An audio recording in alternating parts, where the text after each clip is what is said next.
Well, according to the World Travel and Tourism Council, the U.S. is going to lose more than 9 million jobs this year due to the coronavirus pandemic and the travel restrictions that are associated with it.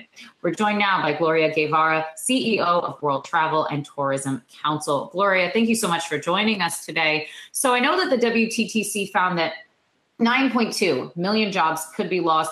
7.2 million have been lost already. This is, of course, just in the travel and tourism sector.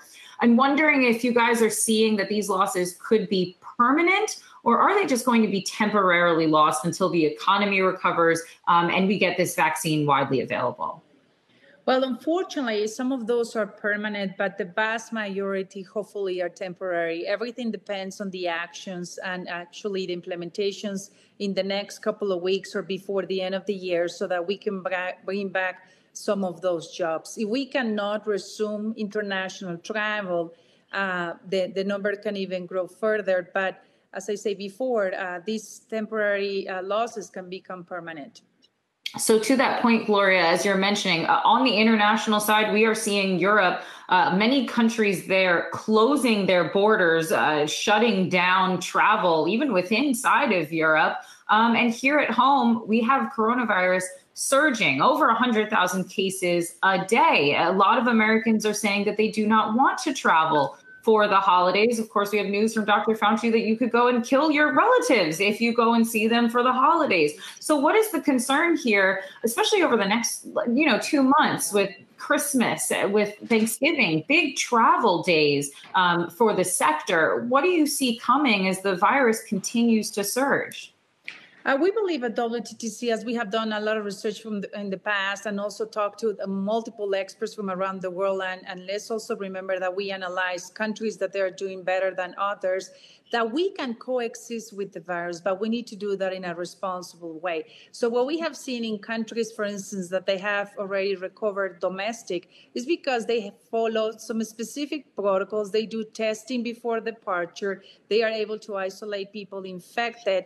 And at the same time, they have been able to resume travel. Now, unfortunately, in the countries where we don't see those protocols in place, where we don't see mandatory wearing the mask, when we don't see the physical distance, for instance, or we don't see enough testing or even testing before departure, that's when we see second waves. I live in London, as you know. I'm not in London right now, but in the UK and in some countries in Europe, unfortunately, we have seen a lot of community-to-community transmission.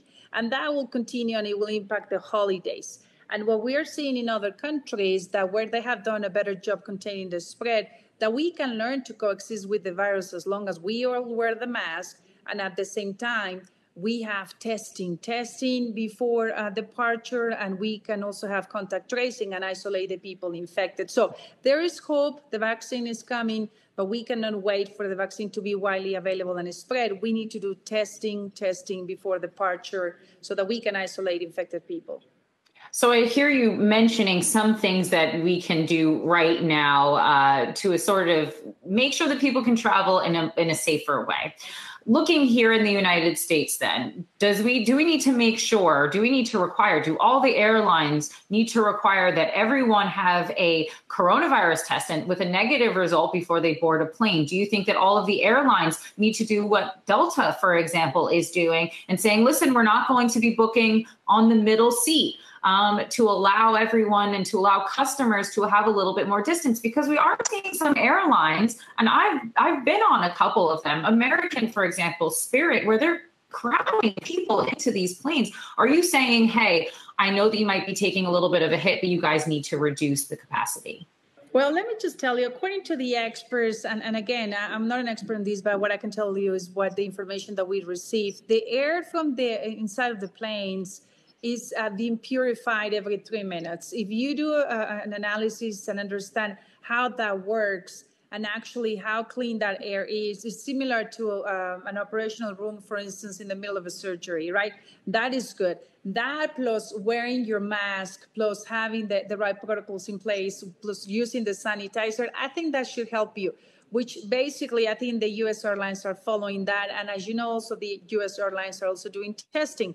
United announced the testing to Hawaii, for instance. The pilot has been very successful. American also has that as well, Delta and others. So I think it's a combination of multiple solutions, not one solution for everything.